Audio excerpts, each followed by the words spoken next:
everyone, welcome to this video. Today I'm going to talk about the role of mineral nutrients in plant growth and development. We know how important nutrition is for us. Proper nutrition at different stages are extremely important for the overall growth and development of an individual. So what about plants? Do they require any nutrients? Yes, plants do require nutrients. In fact, the basic needs of all living organisms are actually same. They require macromolecules like carbohydrates, proteins, fats, and water and minerals. Today, I'm going to focus mainly on inorganic plant nutrition. I'm going to talk about what are mineral nutrients, how do plants obtain these mineral nutrients, what are the important role that these elements play in the growth and development of a plant, and also the deficiency symptoms associated with the absence of any one of these mineral elements in plant. So let's get into the video. What are mineral nutrients? Mineral nutrients are elements acquired primarily in the form of inorganic ions from the soil.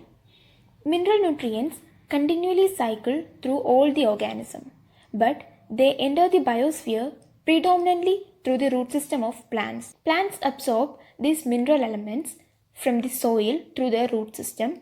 Then it is translocated to different parts of the plant body where they are utilized for different biological functions. Based on the relative concentration of mineral elements in plant tissues, they are classified into two categories, macronutrients and micronutrients. Macronutrients, as the name suggests, are generally present in plant tissues in large amounts. They include nitrogen, phosphorus, potassium, calcium, magnesium, and sulfur. Micronutrients, on the other hand, are required by the plants in small amounts. They are also known as trace elements, and they include iron, manganese, zinc, copper, boron, molybdenum, chlorine, and nickel. Even though they are named as macro and micronutrients, both of them are essential mineral elements. That means they have a clear physiological role in the life cycle of a plant. Or we can say that the absence of any one of these essential mineral elements can affect the growth of a plant. When we talk about essential elements, carbon, oxygen, and hydrogen play an important role. They are not considered as mineral elements, but they are essential elements needed for the growth as well as development of plant. This is because carbon, oxygen, and hydrogen are primarily obtained from carbon dioxide and water and not from soil. Therefore, they are not considered as mineral elements, but they are also essential elements required by the plant. Now we will look into macronutrients and micronutrients in detail. Macronutrients. First one is nitrogen. Nitrogen is a nutrient element required by plants in greatest amount compared to all the other macronutrients. It is usually absorbed in the form of nitrate, though some are taken up in the form of nitrate and ammonia. It is required by almost all parts of the plant body, especially meristematic tissues and metabolically active cells. It is also one of the components of protein, nucleic acids, vitamins, and hormones. Deficiency in nitrogen can affect the plant in severe way. It directly inhibits the plant growth. If such a deficiency persists, the older leaves of the plant may show yellowing, and which is known as chlorosis. So nitrogen deficiency can result in stunted plant growth. Next one is phosphorus. Phosphorus is usually absorbed by the plants in the form of phosphate ions. It is a major constituent of cell membrane, protein, nucleic acids like DNA and RNA, as well as nucleotides. In the case of phosphorus deficiency, plants may show characteristic symptoms like stunted plant growth, dark green coloration of leaves, sometimes dark green purple color, which may also contain spots of dead tissue called necrotic spots, as shown in this picture.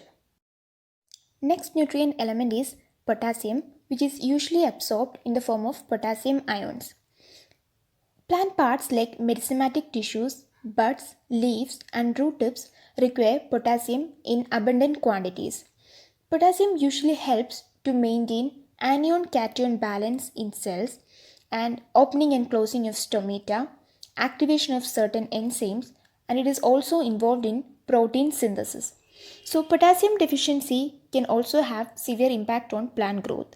Plants may show symptoms like marginal chlorosis, that means yellowing on the marginal area, which will eventually develop into necrosis, especially at the leaf tips, margins, and between veins. Calcium is usually absorbed in the form of calcium ions from the soil. Meristematic and differentiating tissues require calcium in greatest amount. It is used for synthesis of cell wall, activate certain enzymes, as well as regulate metabolic activities. Plants which are deficient in calcium show certain symptoms like necrosis, especially in the young meristematic regions like tips of roots and young leaves, as shown in this picture. Next element is magnesium. It is usually absorbed in the form of divalent magnesium ions from the soil. It is important as it activates enzymes required for respiration and photosynthesis. It is also involved in the synthesis of nucleic acids like DNA and RNA. The plants which are deficient in magnesium may show symptoms like intravenous chlorosis, that is, yellowing in region in between veins, as shown in this picture, and eventually the intravenous chlorosis may develop necrotic spots. Next is sulfur. Sulfur is absorbed in the form of sulfate, and it is an important component of some amino acids and constituent of several vitamins as well as coenzymes. Sulfur deficient plants may show symptoms like chlorosis or yellowing and stunted growth. So, those were the mineral elements coming under macronutrients. Now we will move on to micronutrients. I've already mentioned that even though they are named micronutrients, they are also essential mineral elements. That means they have a clear physiological role in the life cycle of a plant. The first one is iron. Iron is usually obtained by plants in the form of ferric ions, and of all the micronutrients, iron is the mineral element required by plants in the greatest amount, and it is an essential component for the formation of the pigment chlorophyll. Plants which are deficient in iron may show characteristic symptoms which include intravenous chlorosis, that means chlorosis between the veins of the leaves. And in the case of iron deficiency, the intravenous chlorosis initially appears on younger leaves. Next one is manganese. Manganese is absorbed by plants in the form of manganese ions, and it is important as it activates enzymes involved in processes like photosynthesis and respiration. It also helps in the metabolism of nitrogen. Again, plants which are deficient in manganese can show intravenous chlorosis like that of iron deficiency. But in the case of manganese deficiency, the intravenous chlorosis is associated with necrotic spots. Moving on to the next mineral element, which is zinc. It is usually absorbed by the plants in the form of zinc ions from the soil. It activates several enzymes and is also required for auxin synthesis. We know that auxin is a plant growth regulator, and in order to synthesize auxin, zinc is an essential component. In the case of zinc deficiency, the affected plants may show a characteristic symptom which include the reduction of internodal growth. Internode is the region between two nodes on the stem. In the case of zinc deficiency, there will be a reduction in the internodal region, and as a result, the plants start displaying a rosette-like habit of growth, as you can see in this first picture. Next one is copper. Copper is also absorbed in the form of cupric ions from the soil. It is an important element required for the proper metabolism in plants, and copper is also associated with several enzymes which are involved in redox reactions. In the case of copper deficiency, plants exhibit several symptoms like they start producing dark green leaves associated with necrotic spots. Next element is boron, which is usually absorbed as borate or tetraborate by the plants. Although the exact function of boron in plant metabolism is unclear, studies suggest that they do play roles in cell elongation, pollen germination, membrane function, and cell differentiation. One of the most common symptoms shown by plants which are deficient in boron is black necrosis, especially in younger leaves and terminal buds. In the case of necrosis in the younger leaves, it usually appears at the base of the leaf blade, and apical dominance may also be lost, causing the plant to become highly branched. Next one is molybdenum. It is obtained in the form of molybdate ions. It is an essential component of enzymes which are involved in nitrogen metabolism, like that of manganese. In the case of molybdenum deficiency also, plants show general chlorosis between veins, that is intravenous chlorosis, and associated necrosis, especially in the older leaves. Moving on to the next mineral element, which is chlorine. It is usually absorbed by plants in the form of chloride anion. It is an important element which helps in maintaining the anion-cation balance in cells. It is also essential in the process of photosynthesis, where it helps in the water splitting reaction which leads to the evolution of oxygen. In the case of chlorine deficiency, plants show characteristic symptoms which include wilting of the leaf tips. It is followed by chlorosis and eventually it will lead to necrosis.